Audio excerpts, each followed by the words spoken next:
welcome to the Exhaust Notes podcast. What is good, everyone? Welcome to the Exhaust Notes Formula One podcast. My name is Nick Engvall. I am with my guys, Todd and Rohit, and we've got a special guest today. Trevor is here to make his debut on the podcast. How's everybody doing?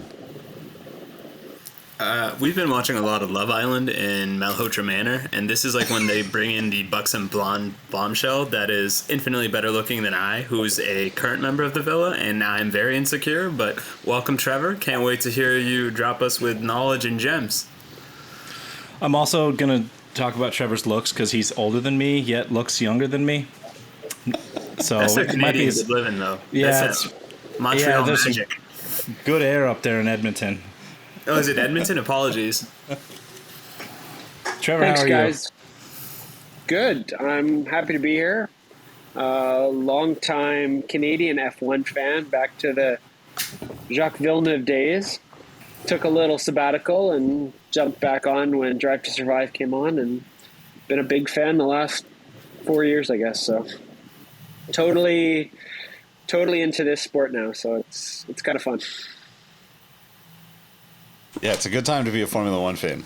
And a good time to get back into it, too, especially because it's so different.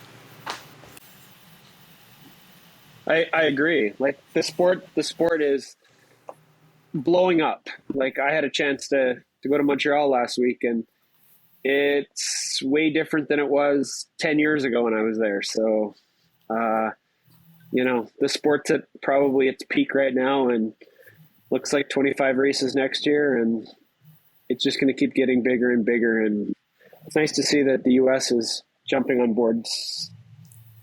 Good things to come. No, I was going to ask you, Trevor, what was the biggest difference between what you had noticed 10 years ago versus what you saw last week in Montreal? I think the biggest difference was the number of people that were there on the Friday and the Saturday, especially the Friday, because, practice sessions on a Friday is not always the greatest, but I think the combination of the Netflix effect, the F1 blowing up, and the fact that, people in Montreal have waited 3 years for a race, the crowds were not that much different on the Friday than they were on the Sunday. Like, Sunday was jam-packed, but, Friday the stands were 2/3 full, and that just doesn't happen.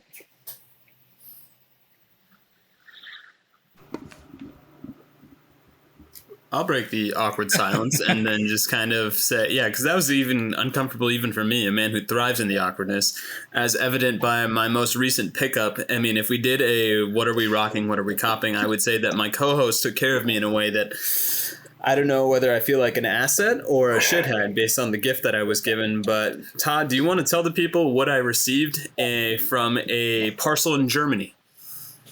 Yeah, sure. I'm just happy it got there, to be honest. There was a little bit of translation weirdness, but if you guys are unaware, good old Terry Bodass took a pretty viral picture of himself, I think in like Montana, I want to say. It was vacationing. Oh, was it Colorado? Okay. Of him sans clothes in a stream in the mountains, and that picture went a little bit viral, and then he decided to sell prints of it for 24 hours to raise money for charity. And he ended up raising like 50 grand, which is pretty cool. But Nick and I were talking about it, and we decided that needed to be hung beautifully in Rohit's house. So yep. I'm glad it finally got there. Thank you. It's really the housewarming gift that nobody will ever top. And as I was telling you gentlemen before, it will go into our makeshift gyms because he is quote unquote peach goals, and we're not talking about Georgia either. So that being said, hopefully that was less awkward than that 10-second silence that we had. But do you guys want to quickly see if we have reviews? Because I know last week we probably had the best review we've ever received as a podcast. But this week, Bobby Mullins, another one of our longtime listeners and member of the Discord, blessed us with a very sweet, sentimental review. So I'll just go ahead and read that. Start to finish, Podium Position Podcast. Hey, that would have been a good alternate title for this. From formation lap to checkered flag and everything in between, this podcast has it all. The trio of Nick, Rohit, and Todd bring you detailed recaps of the races, provide insight and knowledge of the drivers and their speed machines, and the occasional drama that goes on in the pit lanes. There's also a good chance they will leave you in stitches from laughing at the quality humor that they provide. Thankful for the opportunity to listen to this podcast on a regular basis, but even more thankful for the opportunity to know them and call them friends. Who is chopping onions in my house? Happy to support any way I can. I hope other potential listeners are able to do the same. Nick, Rohit, and Todd are top podium position dudes. Bobby Mullins, you've done a lot for us, and this is yet another thing that you've done with us. So I hope for your sake that the Mariners are listening to you in your Instagram campaign to get the navy blue Julio Rodriguez jersey, because if that review doesn't deserve it, I don't know what review will. But anyway, that's the review we had, and this is my daily reminder. Please write us a review, leave us a comment, like, subscribe, all those things those YouTube influencers tell you to do that you're slightly confused about. Do it all, and it will only benefit us as a podcast. Yeah, thanks, Bobby. Thanks, Bobby. That was A+. All right, so Silverstone. Race rundown time. Yep. And before we get into that, because I want to talk about what Trevor said about Montreal and just the sheer number of fans. And even at Silverstone, like, supposedly this was one of the biggest turnouts they've ever had, right? So 400,000. Yeah. You want to go through the order, Rohit? I've got it up. So up first, we have the pride of España, Carlos Sainz. I'm sorry I got your name right when you had your first podium. And then we go to Sergio Perez, Lewis Hamilton in third, Charles Leclerc in a kind of questionable fourth, which I'm sure we'll delve into, Fernando Alonso in fifth, Lando Norris in sixth, Max Verstappen kind of in seventh place, in a weird place for him. Number 8, everyone's favorite Formula One sweetheart, Mr. Mick Schumacher, finally in the points, followed by his mentor, Sebastian Vettel, in 9th place. And then we have Kevin Magnussen finishing out the 10th point place. This is all awkward, but I'll promise it gets better in the back half. Then we have everyone's second favorite Canadian driver, Lance Stroll, in 11th, followed by everyone's favorite Canadian driver, Nicholas Latifi, in 12th, Daniel Ricciardo in 13th, Yuki Tsunoda, in spite of everything, in 14th, and actually finishing the race, unlike the next 6 racers. Esteban Ocon, Pierre Gasly, Valtteri Bottas, George Russell, Zhou Guanyu, and Alex Albon did not finish the race. Where do we want to start from here, guys? The fact that you said Zhou Guanyu's name correct for the first time ever. Okay. You know what? Thank you to Greg. That was the second most productive review we've received in 2 weeks, so I appreciate that, Greg. And you poor man. What did you say to him, Todd? Because I got such an apologetic, I'm so sorry, Todd made me do this DM, and I was like, it's okay. We will rebound together. But that being said, Guan Yu Zhou, holy shit. The man tried to do... You just said it wrong again. No. I said the pronunciation correct. I just decided to go the other way. No, I stand corrected. That was a good pronunciation, and I wanted to pay respect because my man decided to do a breakdancing move while he was in the Formula One car and slide with his head across the floor for what felt like 400 meters. Oh yeah, it was really, really far. That looked like a kind of a pedestrian wreck for the first. Or like the 90% of it. It was like he flipped over, landed on the halo, and was just sliding, right? And those cars are strong as hell. Like it would take a crazy amount of energy to like break it or crush it or whatever. But flipped over, sliding. Then it digs in right at the absolute wrong moment and flips up over the tire barrier. And I think he was going like 160 or whatever by the first corner. It looked like 159 to me, but. Yeah, something like that, right? But he's still going probably 100 miles an hour before he hits the fence, and it just digs in and flips up over the tire barrier and hits the catch fence. Luckily, the catch fence held because there was marshals and photographers and stuff back there, but man, it was so chaotic. We were all talking about it as we were watching the race live this morning, and we saw the wreck in the background, and I didn't even see it at first. But somebody said, like, oh, there was a car upside down. And the only thing that the announcers were talking about was George. And I was like, oh, crap, did George flip over? And then they didn't show anything and they weren't talking about anything. They did show, actually, Trev and I were talking about this before you guys hopped on in the pre-show. They only showed part of it, but George immediately stopped his car. He was part of the carnage, but he stopped his car and then ran over to the fence to try to help Guan Yu out.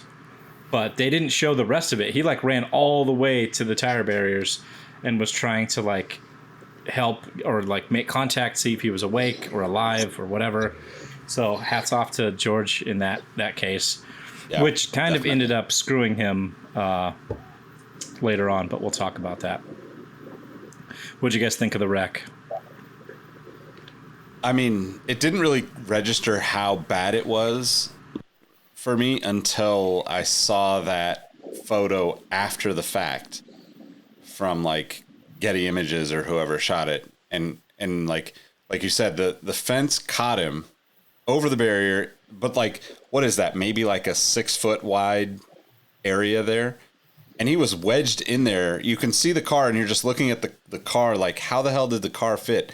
Oh my God. He's still in the car at that moment. Like, it was wild. I mean, it's just props to George Russell for hopping out of his car, because that's the kind of camaraderie I think the sport really needs. It's just people that don't care about the rules, the whatever. It's just like, I got to check and make sure this guy's okay. I think that's hugely important and should definitely be commended. But I think too, like the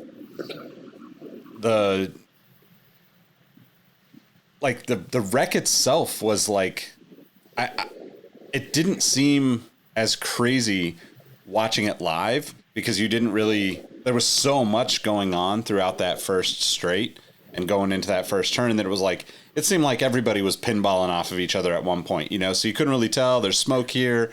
You're like, wait, there's smoke, and is there even a car over there? Like, it was just like kind of a wild scenario.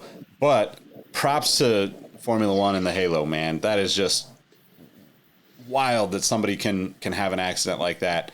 And literally he's back in the pits by the end of the race, just ready to go. Yeah, it was crazy that actually, two things to mention. Since you brought up the Halo, there was a really, really bad wreck in Formula 2 this weekend where one car jumped and landed essentially on another car. Halo again came in clutch there, saved the driver. God, what was the other point that I was going to say? Oh, it was really surprising to see Zhou Guan Yu. No, I said it backwards. No, I did it. I said it right. Zhou Guan Yu. Now you're confusing me. Of course. I'm an agent of chaos.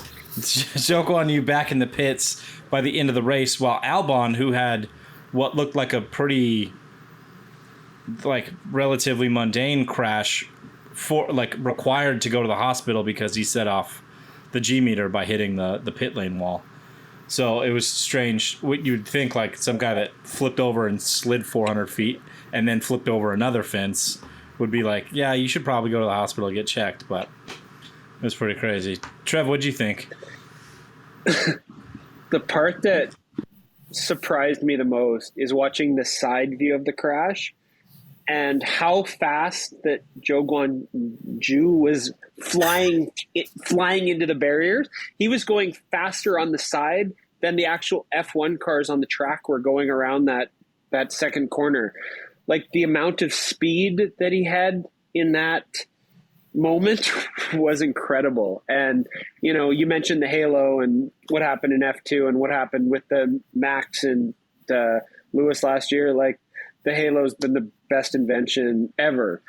This isn't like the 1970s where 1.5 drivers die a year, and the Halo's saved a bunch of people. So no, in fact, I'd like to thank the Halo for this point I'm going to make, because without the Halo, I would be a morbid human being. But the thing, I guess, this moment this week in Brundle, like his John Madden-esque telestration breakdown of, okay, you guys see at the start of the race, the three of them here, focus on this, but before you focus on this, focus on that, and basically showing us the anatomy of the crash.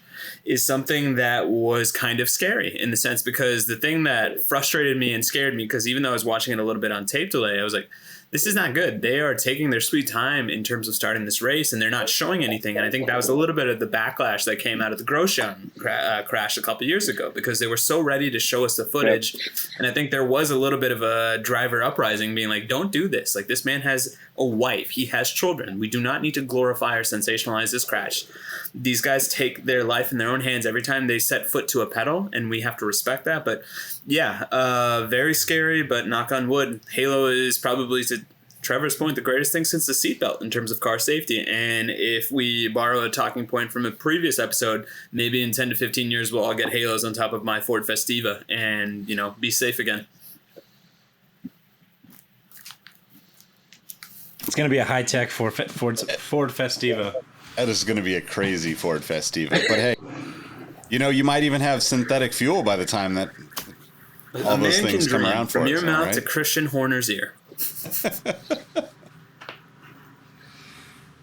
Shout out to the dude with the "Marry Me Christian" sign in the crowd today.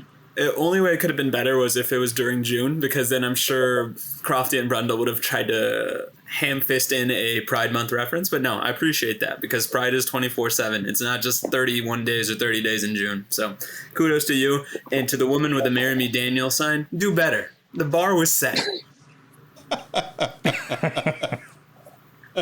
Yeah, it was pretty it was pretty pedestrian, all right? You know what? I come to sports for the signs, and I didn't know it was third grade art class. Let's do better, unnamed woman in the greater Silverstone area. But we digress. That's enough of our tangents for this particular thing. All right. Speaking of doing better, sorry, Todd, we got to go there. Let's just rip the Band-Aid off. What the hell's going on with Danny Rick, man? He finished the race. Yeah, like I was debating with Trev earlier, at least he hasn't run into somebody or a wall this year. That's the best thing I can say about him.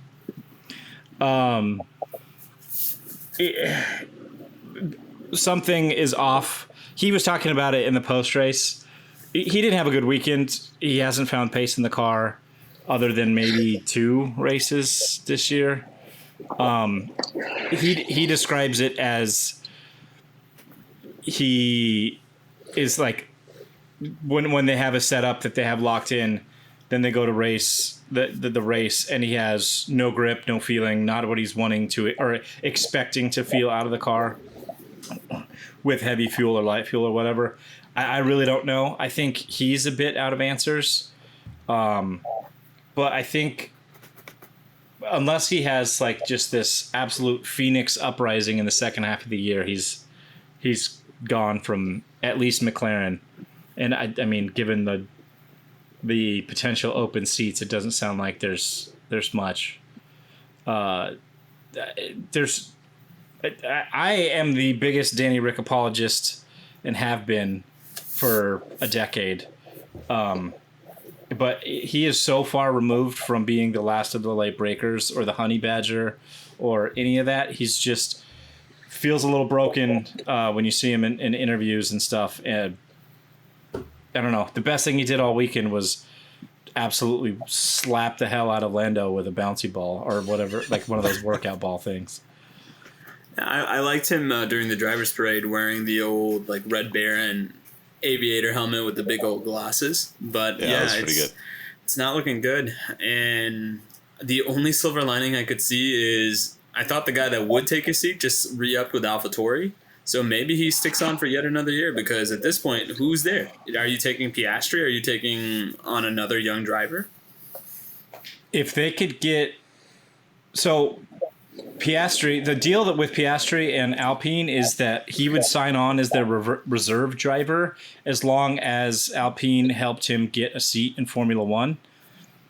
And if I was McLaren, I would absolutely jump at the chance to get Piastri in a seat at in a McLaren, which they're also talking about McLaren Renault partnership potentially. So I don't know. Wait, for next year? Yeah.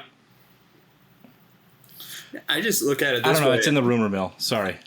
No, I think it's fine that you say that because right now, the only team that's kind of quote unquote breathing down McLaren's neck for, what is it, 5th place is Alpine. Like, that's the battle for number 5 right now. And if you can cripple them by taking away their hottest young prospect, I think you do it. It shows a bit of shrewd gamesmanship that we don't necessarily associate with Zach Brown a lot. But if he can get it done, and based on what we've heard about Piastri, he's more than ready to at least give it a shot. And what's the worst case scenario? You give him that first year almost as house money because he's like Guan Yu Zhou in his first year, and that's like the ceiling. And if the floor is he's Lando Norris in his first year, then I think you have a real coup and you've basically stolen a gem from the Renault program. Or Alpine, sorry. But they would have him on loan. See, that's the tricky thing. They would have him on loan from Alpine. Trev, you look like you want to say something. No, he's going to Williams. I'm convinced that Piastri's going to Williams next year. Oh, I'm sorry. You're right. That's like almost a done deal. I think it's a done deal. I was trying to save your fellow countrymen yet another year of employment, Trevor, but I think you're absolutely right. No, that's already pretty much all but written in. Like, sounds like that should come out in the next few weeks to a month. So I don't know. I don't know who they replace Danny Rick with. Like we were talking about in the pre-show, Pato O'Ward from IndyCar having another good year. I don't think he's going to last. Even though he's under contract, I think they buy him out and they try to put somebody else in that seat. Well, they could save a lot of money by buying him out too, right? Like, he makes $25 million, so might be time to cut bait. Yeah, how does that actually work in Formula One if they buy him out? I don't know, actually know, but I've heard that you just have to, like, I can't remember who they did this with, but it was in the last 10 to 12 years, but they literally paid a driver full salary to stay home. Wow. That's it crazy. wasn't Stoffel Von Dorn, was it? Or no. Good old Stoffel. It's actually great in Formula E.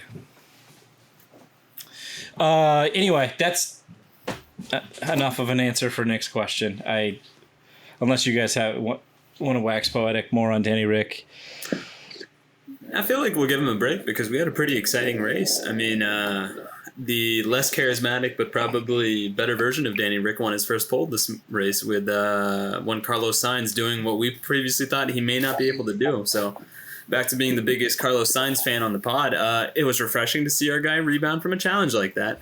But then at the same time, the biggest thing I got out of it, and this is something that we've kind of spoken about, is Carlos Sainz's biggest advantage over Charles Leclerc is he knows when to push back to Ferrari, and he's not going to let Ferrari up his race. And I thought him coming out of that last safety car, which I think was a result of the Ocon stall, and basically telling them, I'm not going to do this. This is what we have to do. And then just going about and doing it is him also leaning into his other strength, which is he just puts his head down and drive whenever there's adversity. So he did what he was supposed to do. And I think we all kind of got up in that Russian roulette of second, third, and fourth between Hamilton, Perez, and Leclerc to kind of realize, hey, Sainz has kind of got this in the bag, so we need to generate excitement somewhere else. But I was kind of selfishly hoping that Lewis would have caught him near the end and made a real dramatic race, because I think much like you see Tiger Woods chasing down any other golfer for first place in a title, you automatically become a Tiger Woods fan because you just want to see that moment one more time. And I think Lewis is kind of reaching that initial stage in his career. That's a great point. Yeah, you saying not going to let Ferrari up his race is probably the best thing you've ever said. By the way, Ferrari Book Club, Total Competition, a quick guide to strategy in Formula One, available at all retail booksellers. Yeah, it was a really interesting race and battle between Leclerc and Sainz. Leclerc having the early pace, and like even with the broken wing, I think he actually hit Checo in the first the first restart, and then hit Max, which is what took his wing off. I think because it was the right hand side of his car, pretty sure. But for Leclerc to have more pace with a damaged car, I was like, oh man, here it goes. Leclerc's just gonna just put the foot on the neck of Sainz with this race early on in that race. And then I am really happy that Sainz got his first win, but doesn't it feel a little bit like it was a little lucky in the sense that when they were what was it, running second and third at the end of that, or when that last safety car hit, and it was too late, I guess Bonato said, for Leclerc to pit, so they pitted Sainz, and then Sainz had the fresh tires and was able to win the race kind of in that way. Is that just me? They were running first and second at that time. Okay, so first and second. And then Bonato said we didn't have time to double stack them, is what he said. And we had to prioritize, and we decided that we didn't want Leclerc to give up track position. So that's how they decided to pit Sainz. But you're right, that essentially wrecked Leclerc's race because the entire field went onto soft tires with 12 laps to go. And that was kind of the death knell to Leclerc, even though Leclerc's car had been previously faster all day. He didn't have much chance to survive against all those faster tires behind him. Well, and to Rohit's point, like that's when, Sainz was basically like, you're not going to Ferrari this up, because they said that they wanted Sainz to hold up, the rest of those cars. I think everybody out of the top 10 or 12, other than Lando and Leclerc, right? Lando for some reason didn't either. It didn't make any sense to me. But him basically saying that doesn't make sense because it was the right, he made the right call, right? Ferrari would have been making the wrong call to have him try to stop or hold up Lewis Hamilton or Checo or any of the guys that were coming. I mean, even Alonso was up in the mix by the end of the race.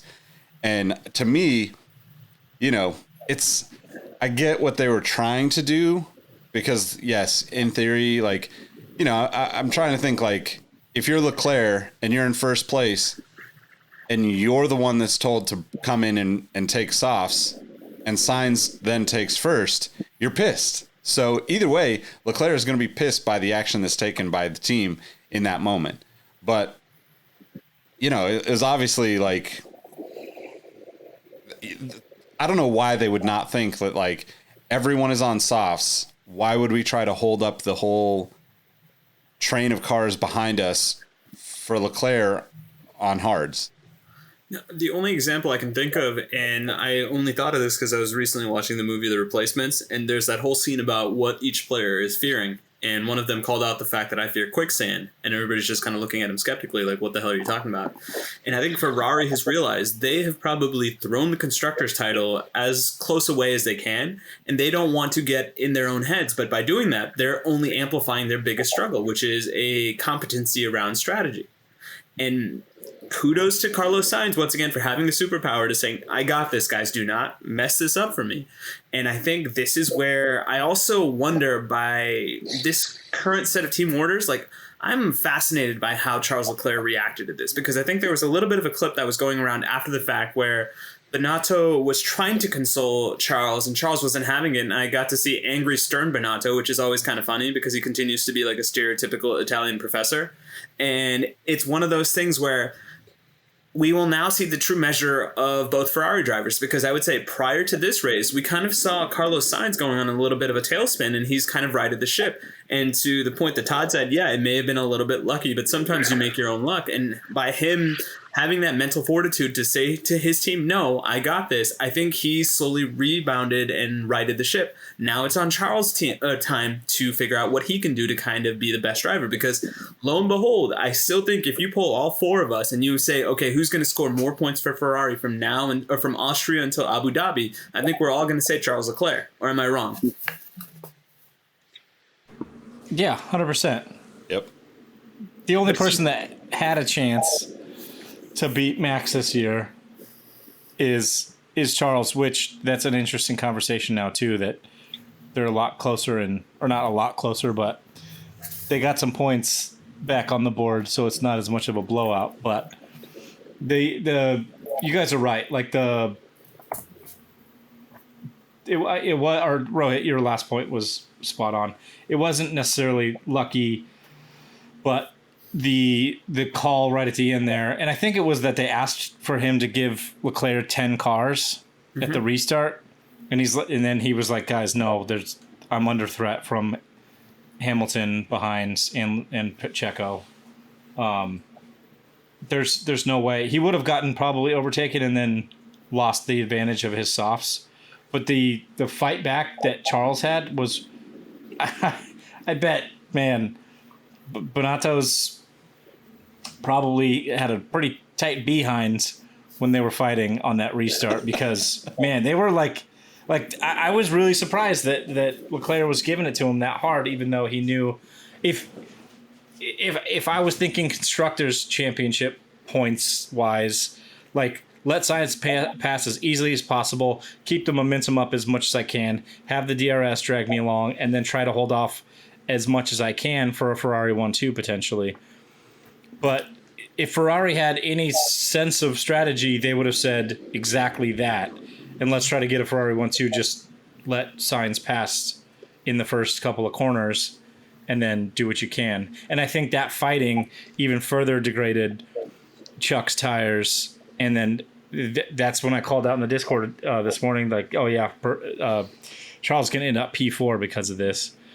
But yeah, I'm sure he wasn't happy. But Nick, that was a great point earlier, that no matter what, giving up track position, if they brought him in for softs, he would have been pissed. So it's you're damned if you do, you're damned if you don't.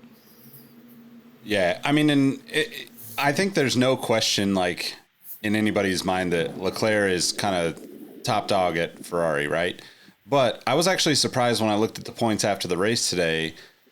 Talk about it. Sainz is only 11 points behind him. With all of his DNFs, he's only 11 points behind. So honestly, like, he has a pretty valid argument considering how many times he has had shit go wrong with his car. And like, today might be the day that they have to start taking him a little more seriously at Ferrari, you know? Like, I mean, I think Leclerc is going to be, you know, the number one, but like, I think like this is one of those situations where it definitely puts things a little bit, it just has to make people think a little bit more about those decisions and the strategies moving forward at Ferrari, right? Trevor, I saw you were going to make your point. Go for it, because I definitely want to piggyback off yours, because I think I understand where you're coming from.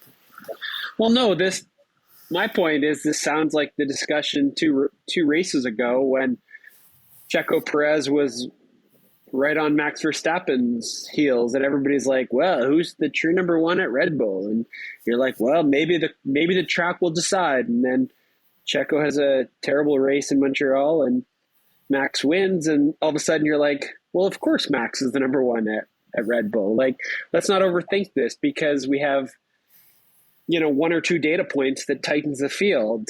You know, I think we've watched Charles have an incredible run of qualifying, and, you know, he's had some pretty good successes, and, you know, his car's blown up a couple times, but, you know, I think he's been a little bit less fortunate than Sainz this year. And, you know, I think if we give this another couple of races, you know, who's number one at Ferrari will be kind of determined. No, and thank you for doing that, because this is the point I was going to make, and what you've just done is hopefully given me the alley-oop. I think we are about to see whether Ferrari's so-called biggest strength is now going to be their ultimate downfall for the year, which is they have the most talented driver pairing. I wouldn't say there's a 1 and a 2 on that team. There's a 1A and there's a 1B, and they've always kind of been closely intertwined in terms of the points. And yes, to your point, Charles Leclerc has a pedigree. He is the godson of a Ferrari driver that never was, unfortunately. But at the same time, he has been anointed the chosen one. But that being said, I'm looking at the race stats right now. And yes, Charles has two first place finishes to Carlos's 1. But if I look at the race by race procedure, I think we have the same amount of DNFs. Maybe Carlos has 1 more. But if we eliminate our first points and we eliminate the DNFs, I think Carlos has him. So that's why, and I know I tend to be the Stephen A. Smith in terms of the hot take. I'll take Sainz over Leclerc. Wow, I'm even struggling getting that out because it's maybe too bold of a take. But at this point, I think this may be the dawn of the Carlos Sainz as the driver 1 of Ferrari. But I could also be wrong. But I'll stick with my guy. I feel a burrito bet coming on between Rohit. Let's do it. And I mean, Trevor. this is how I know Trevor's officially part of the program. Is I have a convoluted bet with him, so we'll figure out something, Trevor. I think you're right that Carlos has been a little bit more consistent on race day, but I just don't think the top end is there for him week in and week out. And, Charles had that, he's been front of the pack or leading a race, most races this year. And, Carlos is kind of in that George Russell, Checo Perez, I'm going to hang out in the top 5 and score a bunch of points. And, today things worked great, but remember on the first start of the race, he got passed very easily. Again, tire strategy. And then while he was leading the race, he drove into the grass and let Verstappen go by right before Verstappen had his floor issue. So it's not like Carlos Sainz had a perfect race today. He is far not at all. No, and I think that's where there is. Let me know if I'm being too extreme, guys. There is a bit of fragility to both of the Ferrari drivers in a sense. Because we've had questions about certain Charles Leclerc moments. We've had questions definitely about Carlos Sainz's moments. But where we take the true measure of the racer is how quickly do they rebound. And I will say this, as much as we've lauded Mercedes for being the most professional team and not beating themselves, Ferrari also has a way of doing a damage control in a way that I think top teams have to have, where this could have gone a lot worse for Ferrari, but they still managed to get a first and a fourth out of it. Or in previous races, they could have been very much in the midfield, but because of the quality of the car this year, as well as the quality of the drivers, they pulled something out of a race that they probably shouldn't have. So that's why I think they're probably the most interesting team to watch, just from a neutral perspective, because if they do things right, they give Red Bull a run for their money. But at the same time, we're all expecting Red Bull to come up with their first dual championship in quite some time. I'm going to go hard no to that. Okay. Ferrari stumbled through that last restart.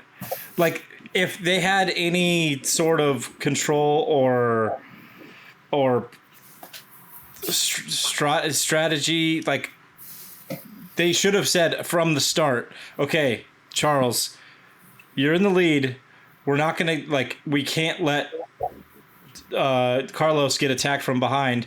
Swap places in the safest way that you can. Try to carry the momentum, get dragged along with the DRS, all that stuff that I said. Instead, they just, I don't know what we're doing. Let them fight. They got really close in a few of those corners on that restart, absolutely. And it could have ended in tragedy, and we could have had a Checo win right there. But also, counterpoint to your point, I'm going to say that the most talented driver pairing we've had at least this year is Checo and Max, because especially if you're looking at a snapshot of the last, 3-4 races, Checo's been on this huge upswing. I'm not going to say kind of career-wise or whatever, because I think maybe long-term, maybe Leclerc and Sainz have been better, I guess, but this is the first time he's been driving for a top team or upper field team. I think Checo's great skill is he is a floor raiser in a sense, because you put him on his team, you automatically raise the floor of how many points you should expect at a minimum. But what I meant by that Charles, Carlos versus Max Checo thing is, in spite of what Trevor was talking about, we did have that content of, I think Checo's actually 1A, 1B. We all kind of came to the realization that's not the case. Max Verstappen is truly the driver of his generation. It's going to be a question of how many, not if he wins titles. What I see with Carlos and Charles is, despite getting all the plaudits that Charles does, and we would it be fair to say that he gets more plaudits than Carlos? Deservedly They're so. still I very think. comparable on the racetrack. That's why I go 1A, 1B. There is a definitive 1 and 2 to Max and Checo in spite of recent races. That's fair. That's fair. I mean, I could kind of Be angry, see both Nick. sides of that argument. I can kind of see both sides of that argument, but I'm gonna move a little bit in a different direction and just say Checo today had one hell of a drive from last to second place. Like, obviously he has the best car out there. You know, with Max having floor issues and you know, you obviously see how much he lost the pace, but man, it was impressive to that. Like, you just don't, like, it's literally Lewis and Max that we would expect to see that kind of drive from. But Checo's done this before, so we shouldn't not expect it from him, right? Do you remember? Yes, true. What was True, it, 2 years ago? Abu Dhabi? Yep.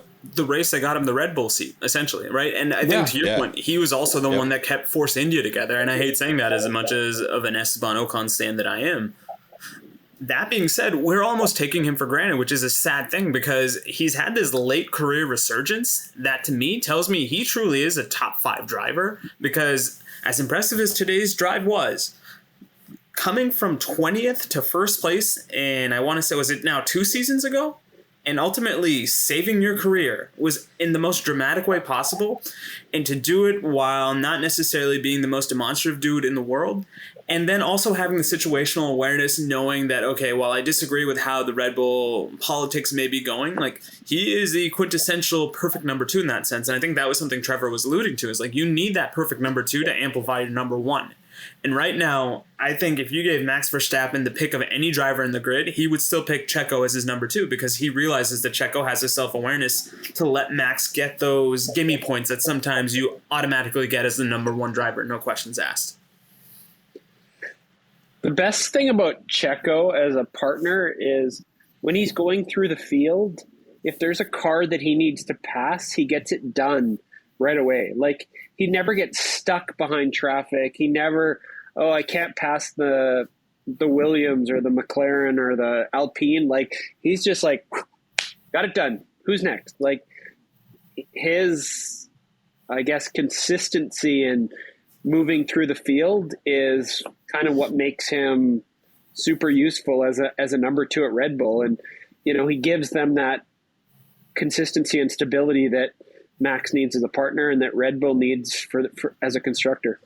Yep. I think it's consistency, and I think it's malleability. You want me to do my best Fernando Alonso and keep Lewis Hamilton at bay for a couple laps in Abu Dhabi? I can do that. To your point, Trevor, I see a gaggle of AlphaTauris, Alfa Romeos, and then Alpine. Let me just go ahead and knife through that like butter and a hot roll. I think I butchered that. But unlike Checo Perez, hopefully I don't have to crash into that, because he also does a really great job in terms of navigating whatever pitfalls and go his way, and he almost always seems to be the better of it. So kudos to you, Checo. Here are your flowers, as the kids say.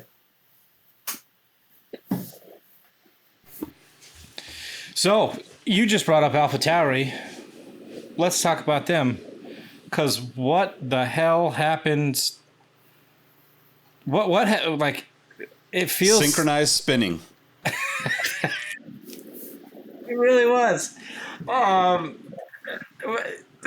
Okay, we can talk about Nick. You can talk about that real quick, but like, I'd also like to get your guys' thoughts on what has happened to them as a team. Like, we were all really hard on Yuki at the beginning of the season, and then he's had a little run of races where he was super consistent in, like, putting in good drives, and then they just like fell off. They looked bad all weekend. They had zero pace. I don't think they brought any updates to Silverstone, and pretty much every team did.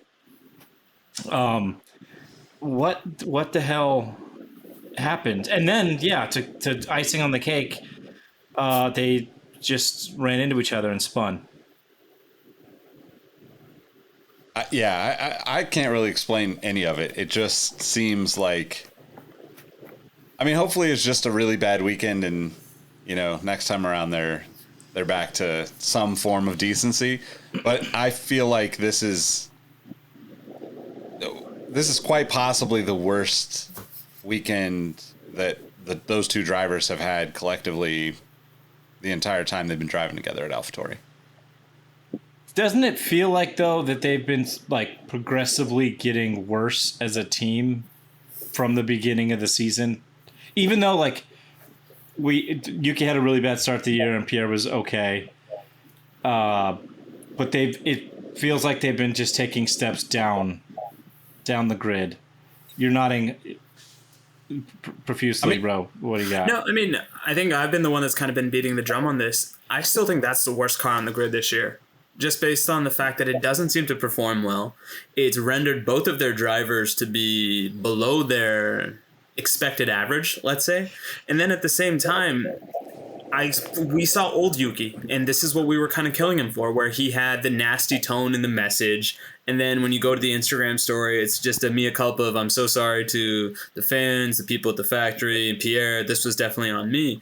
But I don't think we are going to see Yuki maturate at this rate, especially on this team. And I thought that once Gasly would have signed that contract, there would have been a stability to this, because that was everybody's favorite topic, is where is Gasly going to go? Because he's not going to go to Red Bull. Is he really going to stay in AlphaTauri for a couple more years when he's entering arguably the prime of his career? And there's some seats open that would make for a very interesting pairing. I think we had always floated out the notion that he would have been a very nice number two to Lando and McLaren, but this is not good, and I stay flummoxed by this, because obviously I still maintain I think Albon's got Yuki's seat, but does Albon even want it at this point? Because he continues to do really well in that Williams seat, and why enter that pressure cooker one more time?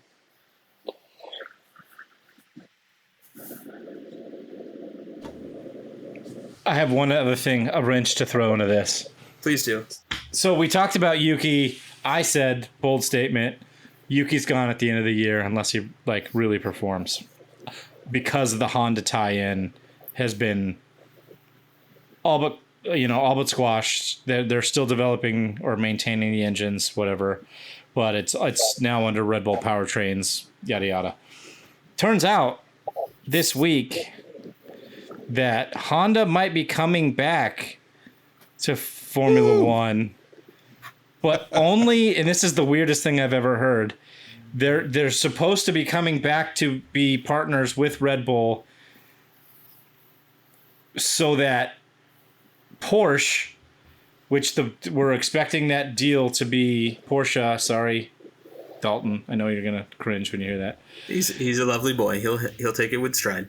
So with the Porsche deal is supposed to be announced in Austria, so they want Honda to come back to be their engine supplier partner until 2025, so that Porsche gets the extra benefit of being a new engine supplier for the 2026 season, because there's some extra perks there, and I don't know the details on this. Nick's smirking like he knows what's going on. I'm sure he's just happy to see Honda back on the thing, on the car. But do you know the details of this? Because I heard that this week and I was like, so Honda's going to, this mega corporation is going to come back just to help Porsche be better or get a better start in Formula One. What? It doesn't make sense at all. I don't know anything more than what you just said, and I'm smirking because it just sounds like complete BS. Like, why? Like, you compete with Porsche. You know, like it just doesn't make any sense whatsoever. And the only thing I can think of is that it's really just a technicality, right? It's probably all Honda mechanics, engineers, etc., that work on all of those Red Bull engines, right? They basically just said, hey, here's the LLC, Red Bull Powertrains, right? It's all the same people that probably work on those engines. That's at least my theory on it. And the only reason that they're doing this is more of a Red Bull power play to set, to give them the advantage down the road. But is it, without it being finalized that Porsche is, it just doesn't make sense to me. That's the only thing I can logically think about. Does that mean Yuki keeps his seat? Trev. Like for another year? Yeah. I don't know. Trev, what do you got? Did Nick just suggest that Honda competes with Porsche? I mean, he did say that. I mean, car manufacturers are car manufacturers to me. That was almost as ludicrous as Rohit saying that the AlphaTauri is the worst car on the grid when Williams is spinning around in circles. So, But are they doing it synchronized? No, all I get out of that statement is my dream of a third Red Bull team coming on the grid. the stories that I've read suggest that Porsche and Audi have decided they want to enter Formula One in 2026. They've made their partnerships. Red Bull's jumped in with Porsche, and to Todd's point, maybe this is just Honda trying to keep their grips in Formula One for the next 4 years until they decide what they want to do going forward. So, whether that means that AlphaTauri keeps Yuki for another year, maybe. I think we're kind of running out of candidates, especially if, Piastri finds a seat and, whether it's another F2 guy or bringing over an IndyCar guy or whatever, like there's not, you often don't see 3 new drivers a year. So he might get to hold on even though he's pretty disappointing 15th in the driver's standings. Yeah. The one little detail I left out of that story is that there's a secondary rumor coming out of somewhere in Honda that Honda is actually regretting that they left F1 in the first place and are now looking at, supposedly, and this is like super rumor mill, coming back as their own constructor. So they're going to help Red Bull until 2026 and then enter as a constructor or attempt to in 2026 as well, because they're all signs point to Liberty Media and F1 wanting more constructors, 22, 24, 26 cars, somewhere around that. So we have Andretti, we have Audi as a new constructor potentially, and we have Honda as a new constructor potentially. That would be wild. I'm all for that, but let's cap it at that. Like, we don't need more than that. I don't know if there's any truth to that second piece, but it was part of stuff that I'd read, and supposedly it was coming from an internal Honda source. Who knows what that means? As a fan of the most thankless fan bases in all of other sports, right? The Sacramento Kings, the San Jose Sharks, Honda. That's the most Honda thing. Like, if Honda up something, the way Ferrari upped earlier, that this is it, right? Oh yeah, we got to focus on making electric Civics. Wait, we miss you guys. Can we come racing with you? Well, they have a track record of this, right? What next? They're gonna what next? They re-release the Integra with 4 doors and make it a sedan? What the hell's wrong with you people? Bring it back. They have a track record of this. They've already left F1 and come back twice. Like, it wouldn't surprise me if that part was true. Yep. I agree. Coming back as a constructor, and the perfectly timed with the explosion of F1 plus the push towards sustainability, which they can press from that angle for their board or whatever, saying like they're heading that way, or F1's heading that way, that technology is going to bleed into their cars, yada yada yada. But I don't know, that'd be wild. I think if that Red Bull Porsche thing / Honda turns out to be true, I think Yuki, like Trev said, could keep his seat another year. But past that, and again, to Trevor's point, the Red Bull driver pool now is like a mess. With Yuri Vips getting fired, what's his name? Daruvula, thank you. Senior Indian correspondent. Yeah, I was just gonna say, you should be able to pronounce that. Yes. But they used to have the best academy, driver academy, and now it's just in shambles. So I don't know who they would replace Yuki with. I think, again, to Rohit's point, as soon as the seat opens up in one of the top teams, Pierre's gone. I think he wants out. So yeah, it's slim pickings at AlphaTauri. I mean, do you think we could shave Nico Hulkenberg and say that's Rico Hulkenberg and make him a part of the Red Bull Junior program? He would absolutely love a Hulken back moment again. He's bringing Hulken back. Put Seb in there. He's going to race till he's 50. Everybody talks about him. I hope so. Everybody talks about Seb like he's the same age as Alonso, and he's not. No, I don't think he's going to race till his 40s, but like he's still got a few years left in him. I thought Seb was old. I found out my man is 35. He's 1 year, a couple months older than me. Holy shit. He's 33. No, he's 35. I thought he turned 35 today. Hold on. I'll Google it while you guys continue to chat about such a fine wine of a driver, one Sebastian Vettel. He's 35 today. Oh, okay. He's 25 years younger. 25 years younger than Tom Cruise, who turned 60 today. Speaking of Tom Cruise, holy hell, did he look old on camera today? And we had a similar TV direction today. I got to bring it up because what the hell? Do it. Sorry, we got some fireworks going off out here. If you can hear that. It felt a lot like Miami, how they kept cutting to David Beckham in the garage. They kept cutting to Tom Cruise in the garage, and then cutting to fans. And then while the last 10 laps of the race with a battle for the lead is going on, they show a replay 3 times. What the absolute fuck is the TV direction at F1?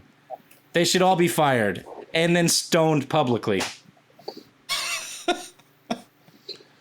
I mean, I was definitely disappointed in that multiple replay, but I don't know. That's a little harsh, Todd. There might be years of frustration building up here for you in F1.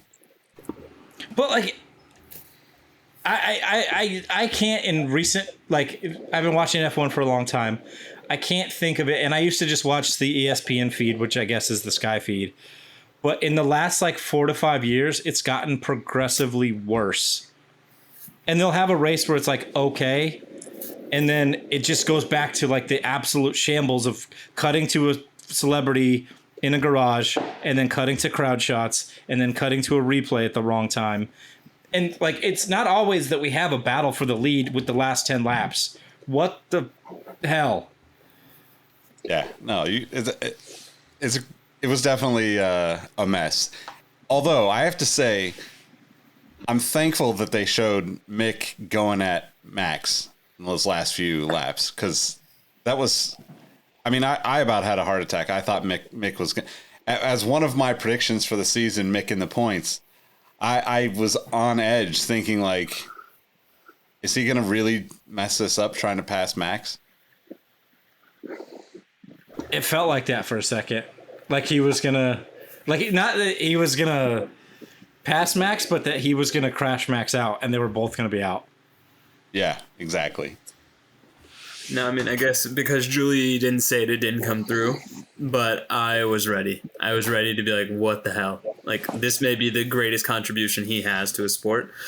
But at the same time, I know we kind of want to keep these things on the track, but what did you guys make of Max's statement about his potential father-in-law and really not saying much about it in terms of the ugliness from the previous episode that we talked about? Because I thought he had an opportunity to kind of really take a stand, but he played it safe in a sense, and maybe I was a little bit disappointed in that. But what did you guys make of that?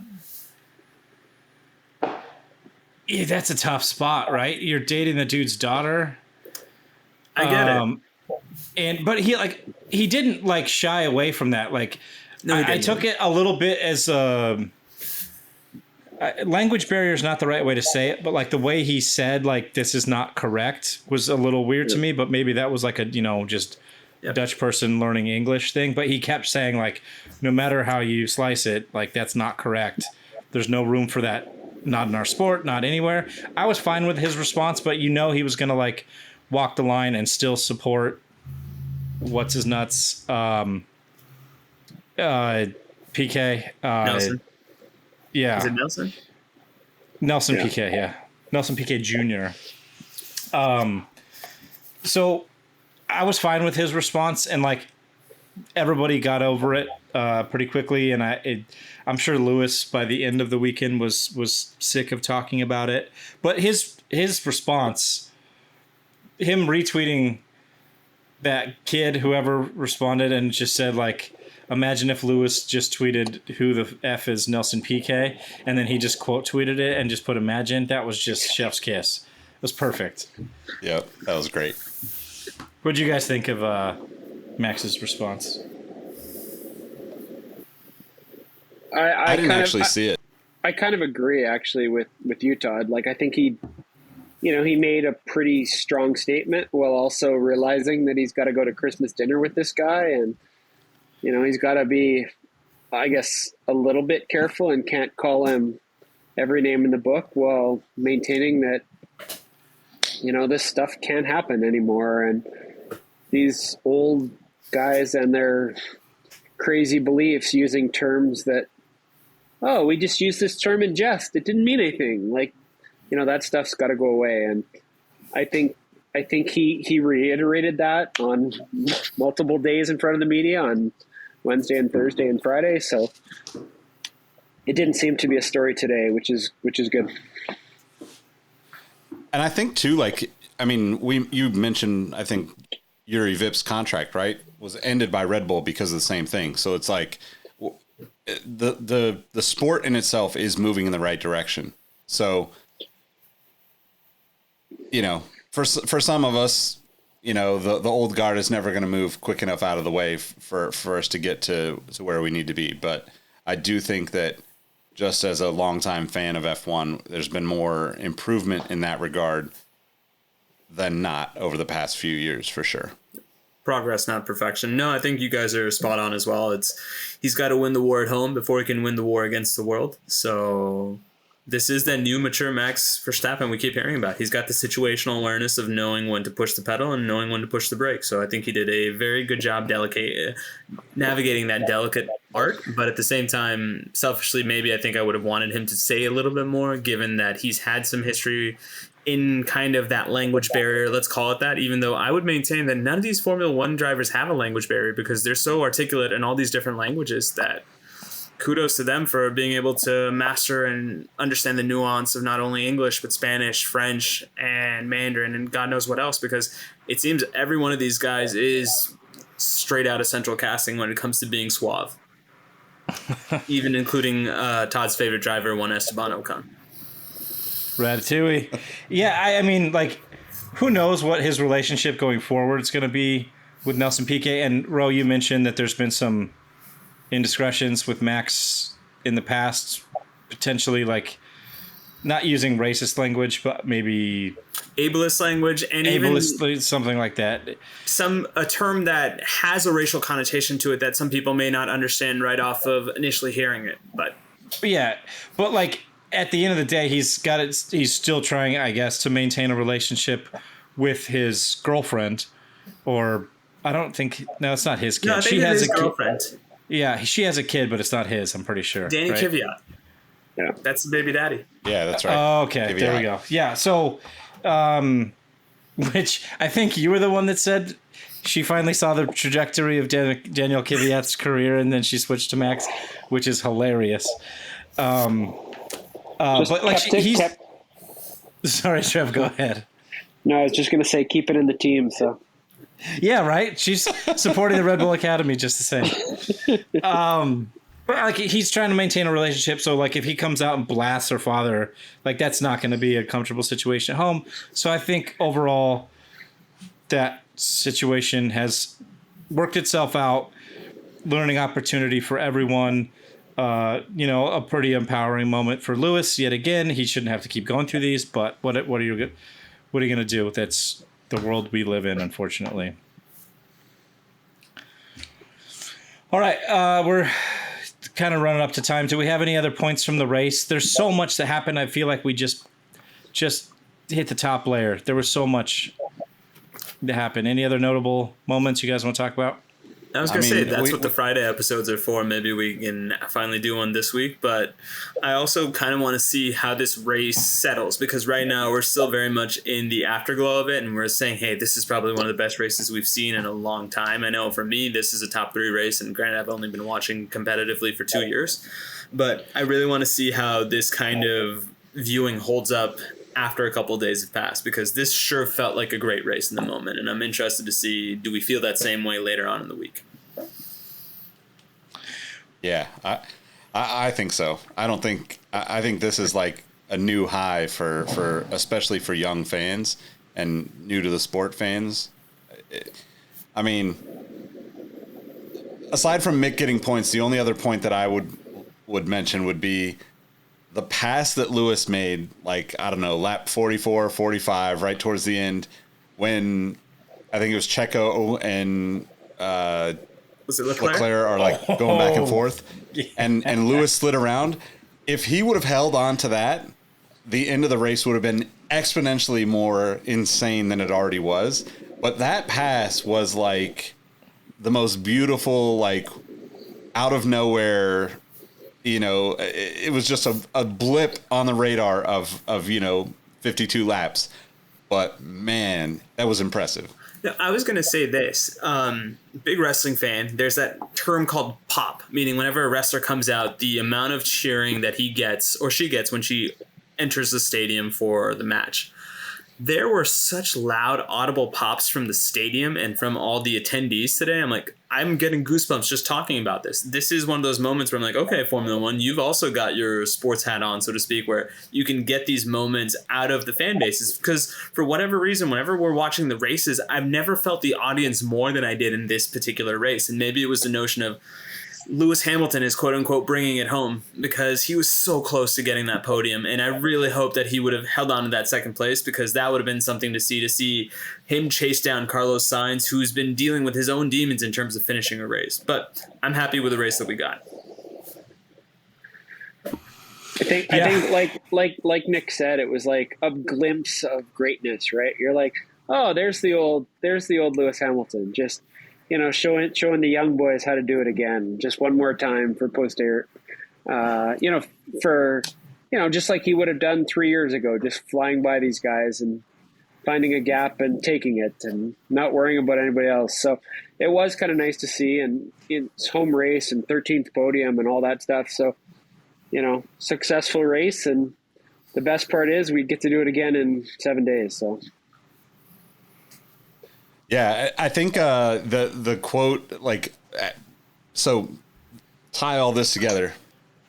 The quote around the home advantage, right? Nigel Mansell famously said years ago, like, it's having the home crowd that's actually behind you is worth a couple of tenths per lap, which is interesting too, that he was the one that kind of made that statement, considering Vettel actually drove his old car from 30 years ago with new, environmentally friendly fuel, synthetic fuel.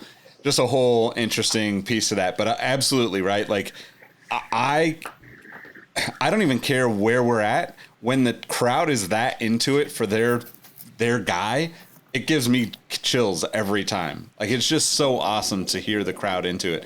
And kind of to come full circle, I was actually going to ask you, Trevor, what in Montreal, the crowd being that much bigger, what was there that much excitement too, like on those kind of, for those moments? I know, like, it wasn't necessarily the best race for the hometown guys, but how was the crowd in terms of, like, just being into the racing? No, the crowd is big time into it. And, on the Friday and Saturday, you notice, when the Mercedes cars would go by, or the Ferrari cars would go by, or the Red Bull cars, you get this like rise out of the crowd, right? Like, oh, here come the favorites. And, because Stroll and Latifi weren't kind of part of the action, you didn't really see that. But the roar of, okay, here goes Hamilton, or here goes Russell, makes a pass on the hairpin, like, that's pretty special. And, the whole, when everybody stands up and cheers, it's pretty cool. And, I think that Formula One's in a good spot. And if they can keep, building the momentum slowly, And, Todd was talking about 26 cars, like, that might spread out the talent, or might spread out the field. And all of a sudden, instead of having, 14 cars that could finish in the podium, you might have 18 or 20 or in the top 10 and get points. Like, is that necessarily a good thing? But we'll see what our friends at Liberty Media decide to do. They want them dollar bills, y'all.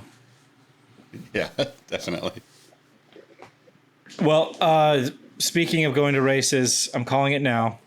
Next year, we're getting the whole damn Discord, and we're going to COTA. The entire Discord. Trav's in. I'm in. Let's do it. Trav's there already. We have some other fans already in Texas. We're the whole Rodney's down there. What's that? Rodney's down there. We can get Rodney's into the race down there. Sure. I think Jackal's down there. Mike's down there. We're all going to COTA next year. Lock it in. We're just going to tell Mike it's a San Antonio Spurs game. All right. You guys want to wrap it up with some fantasy news? Or not fantasy news? Let's do it. All right. So, in the Voldemort League, I want to just call attention to Nick Engvall, who had the highest scoring points this week and jumped up 2 places into 5th.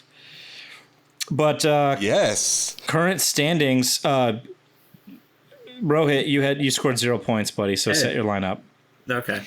In P3, we got Jackal, P2, Aaron, and I am somehow still in first, even with the lineup that I have, which includes it's Yuki Tsunoda and Alex Albon. So sweet. All right, moving on to the F1 Discord League. We have. We'll go through the race results first. The British GP. Come on, computer. I'm just excited to see a Nick Engvall topped competition on anything while Todd is waiting for the results of the British FP. He jumped up 2 places. 1 week jumped up 2 places. Let's just give a moment of silence for all the haters out there. Hey, never underestimate the power of filling in your team. Actually setting a lineup. Yeah. Yep. That's good. Case in point. I was going to say, Nick, as the kids say, you got that dog in you. And in this case, that dog is a St. Bernard because you're just a big ball of fluff and Formula One enjoyment. So we have a monster week with the Trav Pete on the top of the podium, 223. In P2, we had Aaron again with 218. And for the second week running, we have Mario on the podium in P3 with 217. Rohit bringing up the rears in P4. I was P5. Nick in the Speeding Burritos get P9, so still in the points. Just outside the points, Iron Trev. It's okay. Sometimes iron doesn't sharpen iron, but in this case, I'm looking for a rebound from Trev. In the season standings, we still have Mega Drive on top. Young Monster Drive? What? In P2 is Aaron, and I am currently in P3. And the most important fantasy league of all, the Exhaust Notes official pod draft fantasy game. We need to come up with a better name for it. I shout out to Rohit for doing some fancy G Sheet coding. We now have color coded, and it's very easy. So we had 60 DNFs. Nick, you took the brunt of that, buddy. P4. He always does. You had no. He had some good drives. So this week P4 with 33 points. In P3, Rohit with 41 points. Aaron with 55 points in P2, and I had 60. So that was awesome. And so for season totals, we have Nick with 469. Nice. In P3, Aaron with 473. Myself in P2 with 5:03, and Rohit still out front with 5:26. Very interesting week. Yes. Thank you, Carlos, for giving me a first place finish, because otherwise your boy would have been out of the points. All right. Let's hope we get another banger in Austria. Let's hope. Let's hope. Well, Trevor, since you're the guest, let everybody know how they can find you outside of the podcast if they want to. You can find me on Twitter at IronTrev, and always up for a good discussion in the Sneaker History Discord. So come join us, guys. I'll go next.